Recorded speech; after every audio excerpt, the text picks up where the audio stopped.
অবশ্যই 2025-এ স্বপ্ন পূরণের ভিত্তি স্থাপনে ইলিয়াস মোল্লা, যে স্বপ্নের সূত্রপাত 1994 সালে। পর্যাপ্ত চিকিৎসার অভাবে চিরদিনের জন্য দূরত্ব ঘটেছিল মা ও ছেলের মাঝে। তৎকালীন প্রত্যন্ত গ্রাম হুগলির ভগবতীপুরে পর্যাপ্ত চিকিৎসা না পাওয়ায় মাকে নিয়ে আসতে হয়েছিল কলকাতার আরজি কর হাসপাতালে। কিন্তু পথের দূরত্বই কাল হয় ইলিয়াস মোল্লার জীবনে। ঘরে ফিরে নিয়ে আসতে পারেননি মাকে।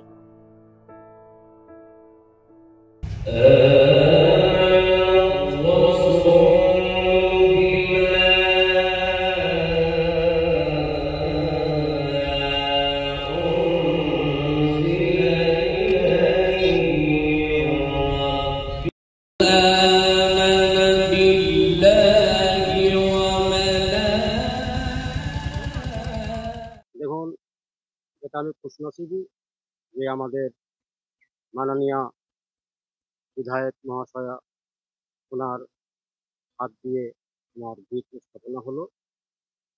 আর এই স্বপ্নটা আমি দেখেছিলাম 1994 সালে। আমার মা ভর্তি ছিলেন কলকাতা আরজিকর হসপিটালে। যাক, হায়াত মত তো আল্লাহর হাতে, মালিকের হুকুমে হয়।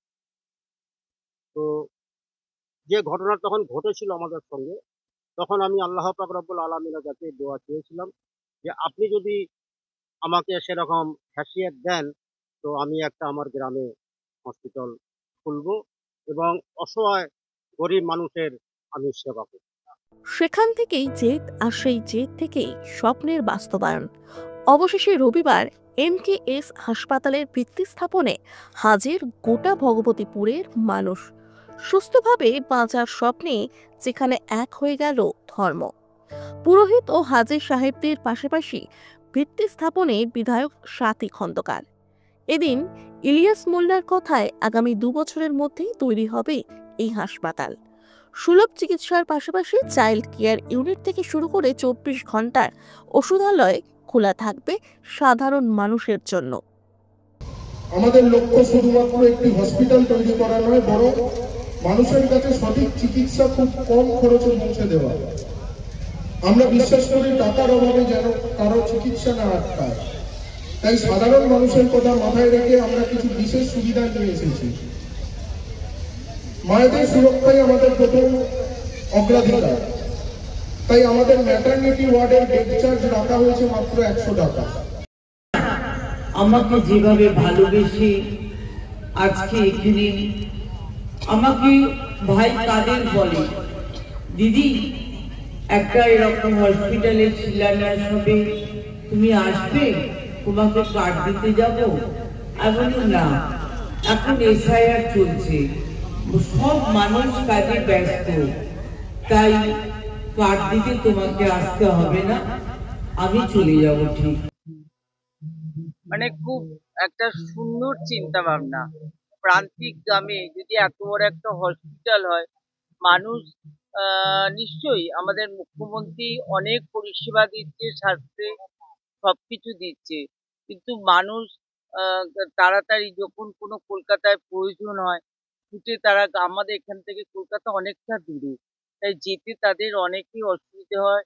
মানুষ হয়তো কোনো সময় মারাও যায় হয়তো। সেই আজকে যদি এই প্রান্তিক গ্রামে মানুষ পরিষেবা পায়, এর থেকে ভালো আর কিছু হয় না।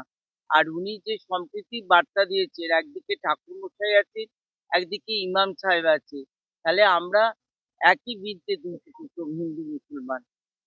তাই আমরা ওনাকে, আমি তো বলেছি, ইলিয়াস ভাইকে আমি কুর্নিশ জানাই যে উনি এই চিন্তা ভাবনাটা নিয়েছেন। পরিষেবা থাকবে এখান থেকে। এখানে ম্যাটারনিটি ওয়ার্ড যেমন থাকবে, এখানে ম্যাটারনিটি ওয়ার্ডের রেট খুবই কম রাখা হচ্ছে, মাত্র 100 টাকা। এছাড়া জেনারেল বেড হচ্ছে 500 টাকা। এবং আমাদের যেটা ব্লাড টেস্ট সবসময়ের জন্য থাকবে, এক্স রে, ইউএসজি, এই পরিষেবাগুলো আপাতত থাকবে।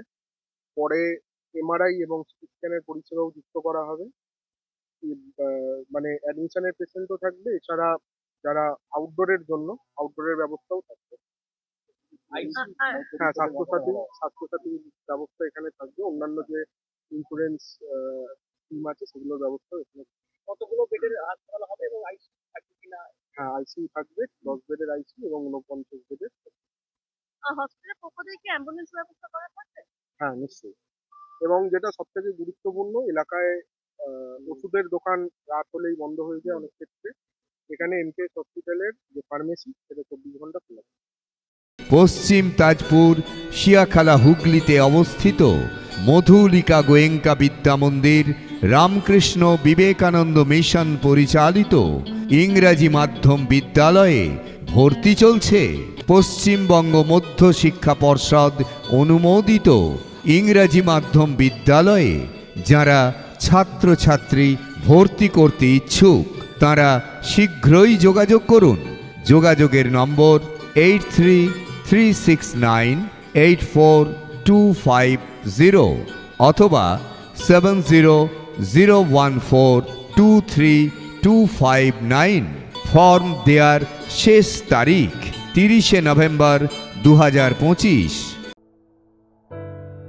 তবে এই উদ্যোগে দুশ্চিন্তামুক্ত এলাকার মানুষ। তাদের কথায় মন্দির কিংবা মসজিদের থেকে অনেক বেশি প্রয়োজন ছিল একটি উন্নত মানের হাসপাতালের, যা করে দেখালেন ইলিয়াস বাবু।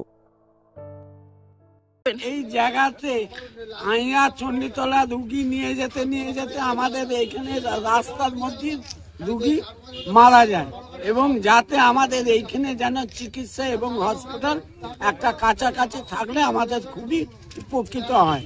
দেখুন, আমাদের এখানে সব থেকে কাছের দুটো হসপিটাল রয়েছে, একটা হচ্ছে চণ্ডীতলা হসপিটাল এবং 2 নম্বর হচ্ছে আইয়া হসপিটাল। কিন্তু দুটোই আমাদের গ্রাম থেকে অনেকটি দূরে, এবং 2 নম্বর কথা, আমাদের এখানে রাস্তার অবস্থা তো খুবই খারাপ, যার জন্য এবং যোগাযোগ ব্যবস্থার অভাবে রাত্রিরে যদি কোনো রোগীর কোনো কিছু সমস্যা হয়ে যায় তারা কিন্তু তৎক্ষণাৎ কোনো হসপিটালে পৌঁছতে পারে না, তাদের পৌঁছতে পৌঁছতে অনেক দেরিও হয়ে যেতে পারে।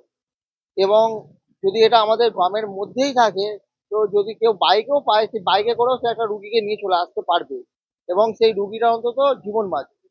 ঠিক আছে, এখানে মন্দির মসজিদের থেকে বড় জিনিস হচ্ছে একটা হসপিটাল তৈরি হওয়া। কারণ আপনাদের যদি শরীর খারাপ হয়, আপনারা কোনো মন্দির মসজিদে গিয়ে নিজেদেরকে ভালো সুস্থ করতে পারবেন না। কিন্তু যদি একটা হসপিটালে যান, সেখানে উন্নত ডাক্তার পরিষেবা, সাথে অভিজ্ঞ ডাক্তারবাবুরা আপনার চিকিৎসা করে আপনাকে বাঁচাতে পারবে। সেখানে কিন্তু কোনো মন্দির মসজিদ আপনাকে কোনো রকম সাহায্য করতে পারবে না। অবশ্যই এটা সবার জন্য খুবই একটা আনন্দময় ব্যাপার, যেহেতু আমাদের এখান থেকে আইয়া অনেকটা দূর, চণ্ডীতলা অনেকটা দূর, এখানে হসপিটালের সুবিধা খুবই কম। তো যেহেতু আমাদের এলাকার খুবই প্রয়োজন ছিল, আর ইলিয়াস চাচা সাহেবের উদ্যোগে খুব ভালো একটা জিনিস হচ্ছে, ভালো সকলের জন্য সুবিধা হবে।